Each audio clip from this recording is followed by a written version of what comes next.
Do il benvenuto a Davide. Buona giornata, Davide. Ciao, salve. Allora, Davide è un apicoltore perché la ditta si chiama Apicoltura Cristofori Mauro, che è il papà, sono informato, Esatto. mentre Davide è il figlio, giusto? Allora, Veneti, Esattamente, Veneto. dove, da dove, originario? Provincia di Vicenza. Io sono nato a Schio e l'azienda è partita lì. Mio papà lavorava con le api già in Veneto. Però c'è un accento che spunta sì. perché si sa un po' di toscano. Esatto, nel 91 io avevo 4 anni, mio papà si è trasferito in Toscana con tutta la famiglia, quindi di fatto io sono cresciuto là, però... Mezzo e mezzo, insomma. Esatto. Però mi dicevi che il dialetto lo sai ancora nostro, Beh, a no? casa si è sempre parlato in dialetto. Vabbè, quindi allora, sì. allora a posto, allora a posto.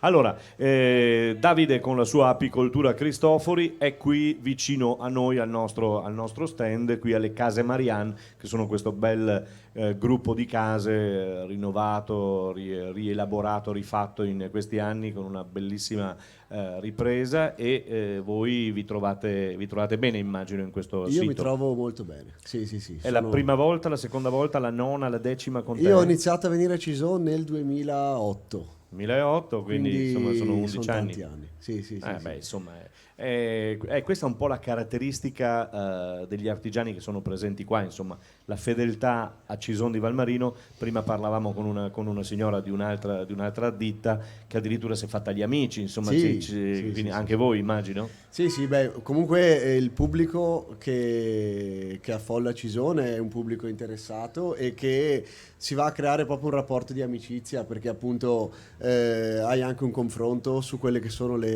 nostre produzioni da un anno a un altro, perché comunque ti conoscono da tanti anni e quindi crei anche un dialogo, un confronto con quelli che sono i tuoi clienti e amici, insomma. Poi su un prodotto come il miele c'è questo attaccamamento, Sì. Perché poi magari te lo dice uno che ne consuma di miele, ma magari sei magari anche fissato, magari, però ti affezioni e ti trovi bene ti trovi bene con un determinato prodotto, immagino, no? Sì. Si crea anche un confronto con le persone che ti vanno a chiedere appunto ma come è venuto il castagno quest'anno, perché insomma, e quindi è bello, insomma, interessante. Qual è quello che va maggiormente? Eccolo qua. Qual è quello che va maggiormente? Allora, maggiormente va il miele di acacia, Che è quello più normale, insomma. Sì, che esatto, è quello più semplice. Comunque non cristallizza, è un miele che rimane sempre liquido. È semplice per voi per farlo oppure per noi che lo prendiamo? È più semplice per il consumatore. Per il consumatore. In realtà sarebbe un miele anche per noi abbastanza semplice, diciamo, se non fosse gli ultimi andamenti climatici avversi che non ci aiutano. Quest'anno, ad esempio, il mese di maggio, ripercorrendo un po' con la memoria, è stato un mese molto piovoso, molto freddo. Quindi ed è non il vi mese ha aiutato, certamente. Assolutamente, no. Quindi questo è il miele magari più richiesto, poi ci sono le chicche che avete. Sì, io essendo in Toscana, lavorando in Toscana, ho magari dei mieli che sono differenti Diversi. rispetto ai mieli che si producono in questa zona. Quindi magari ho il miele di Sulla, che giù da noi, la Sulla, esatto, è un'erba che cresce anche spontaneamente nei campi. Qui ti vediamo intanto all'opera, cosa stai facendo qui? Sì. Ma allora, in questa parte qua abbiamo fatto una piccola dimostrazione di smelatura per far vedere appunto alle persone come sia in realtà anche semplice fare il miele, perché il signore l'ha assaggiato e era contento. Esatto. Una volta andati a togliere i favi dagli alveari, il miele è già pronto, noi non dobbiamo far altro che estrarlo. E un miele naturale, un miele che acquisti da un apicoltore, è un miele che non ha subito trattamenti o e questo è importante. Esatto. Lo ricordo per chi ci sta guardando, per chi ci sta seguendo, il vostro stand è qui vicino alle Case Marianne, quindi se dopo ci sentite parlare, vi viene voglia di assaggiare il miele, lo trovate lì alle Case Marianne. Torniamo un attimo, questa Sulla che cos'è? La Sulla è un'erba che in Toscana cresce anche spontaneamente e viene anche seminata dai contadini. Viene seminata perché poi la sfalciano, fanno foraggio anche per gli animali. E portando le api in queste zone, con la collaborazione appunto anche dei contadini che ci ospitano, riusciamo a produrre un po' di miele di Sulla, ecco. E solito discorso per l'indaco, che è un'altra varietà di miele che produco, che viene prodotto all'interno di un parco naturale. Praticamente è una palude interna, viene chiamato Padule di Fucecchio, vicino a Fucecchio. Esatto. È una palude interna dove questo arbusto cresce spontaneamente. Ma quindi voi avete le arnie lì? Esatto. Noi andiamo a spostare i nostri alveari inseguendo le fioriture che possono essere più produttive per le api.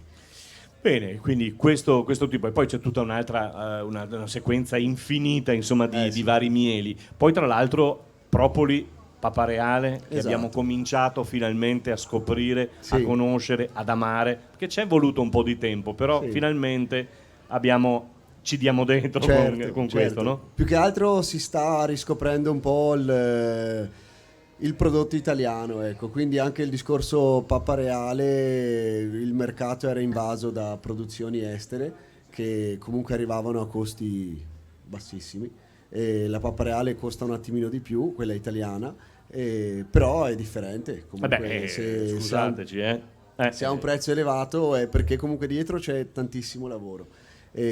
Non possiamo usare determinati prodotti che all'estero invece sono ammessi, e quindi questo ci porta a fare produzioni un po' più limitate, però sono comunque differenti. Immagino, quindi propoli, papareale e quant'altro, insomma, in questo, lo sciroppetto che fa bene per la tosse, sono tutte cose meravigliose e soprattutto genuine e naturali. Apicoltura, quindi Cristofori Mauro, che ho scoperto poi fate una cosa bellissima, simpaticissima. Per esempio il nostro cameraman qui che vuole aprire come si chiama? Un apiaio? Un'apicoltura, sì. Però è senza le api, è senza le api regine, è senza lo sciame. Cosa succede? Esatto. Voi gli date lo sciame? Sì, siamo in grado, e diciamo un'altra fetta importante della nostra azienda è la vendita degli sciami d'api e delle api regine. Sai che questo non lo sapevo, che Sì. si poteva prendere lo sciame, cioè andare a comprare lo sciame, addirittura l'ape regina. Esatto, noi dai nostri alveari ogni anno produciamo nuovi sciami d'api, una parte servirà a noi come rimonta per l'anno successivo e una parte la vendiamo ad altri apicoltori. E stessa cosa per le api regine, andiamo a creare delle nuove api regine che non inseriamo nel nostro allevamento ma vanno vendute ad altri apicoltori. Che le api regine, volendo fare poi la battuta, sono invidiate perché fanno niente, però poi metti caso che non funzioni l'apicoltura, la prima ad essere cambiate sono le api regine. Sì, esatto, anche le api quindi stesse è una vitaccia anche la loro. Sì. Però se tu pensi che in primavera e estate, nella stagione produttiva, quando le famiglie esplodono, una regina riesce a deporre più uova del suo stesso peso, capisci bene che anche il suo lavoro comunque è importante. E se ti domando quanto costano, me lo dici privato o me lo una dici? Regina? No, vabbè, allora, se uno ne prende tante, 15 euro. 15 euro? Sì. Un'ape regina. Un'ape regina. Viene consegnata una gabbiettina con del nutrimento, delle api accompagnatrici e la regina. Sì, adesso che ci ascoltate, non è che si possa fare dall'oggi al domani tutti, cioè no, un po' di conoscenza bisogna averla. Se acquisti la regina vuol dire che hai già delle api. Sì, dico, non basta la regina perché ci vorrebbe tutto lo sciame. Però sapere che c'è appunto qualcuno, anche importante per il fatto che magari qualche altra apicoltura ha avuto dei danni, ha avuto lo sciame un po' falcidiato, ci sono la possibilità di acquistare queste cose. Sì. Beh, è un complimenti perché non penso sia una novità nel vostro campo, immagino però è un qualcosa in più che date alla clientela, immagino. Sì, magari le persone magari non si rendono neanche conto di cosa c'è dietro l'allevamento delle api, però insomma ci sono tanti apicoltori che lavorano e che cercano di darsi da fare per mantenere questo insetto. La domanda cretina è: ma sei stato mai punto da un'ape o no? Tantissime volte. Bene, allora lo diciamo all'altro cameraman che soffre anche di una zanzara, quindi bisogna portarlo in mezzo alle api. Allora, noi ci salutiamo qui, ricordiamo a tutti quelli che ci hanno ascoltato e ci hanno visto che siete lì alle Case Marianne, se volete assaggiare dell'ottimo miele dell'apicoltura Mauro Mauro Cristofori, che è il papà, mentre lui si chiama Davide. Esatto. Chiedete di Davide quando andate là, Esatto. e vi farà assaggiare le cose migliori. Se poi volete lo sciame intero, ve lo diamo tranquillo. Organizzandosi. Ve lo si può mandiamo, fare ve lo tutto. mandiamo. Sì, Avete sì, un sì. sito internet, qualcosa? Immagino di sì. In realtà no. Ah, però, meno male. Devo farlo con un mio amico, ma le cose fatte con gli amici. Ma come sì, sai. vabbè, ma vanno per le lunghe, però insomma, bene così, bene Sì, così. sì, sì, allora, Davide, in bocca al lupo e buon lavoro, eh. Grazie. Al prossimo anno. Ciao. Ciao.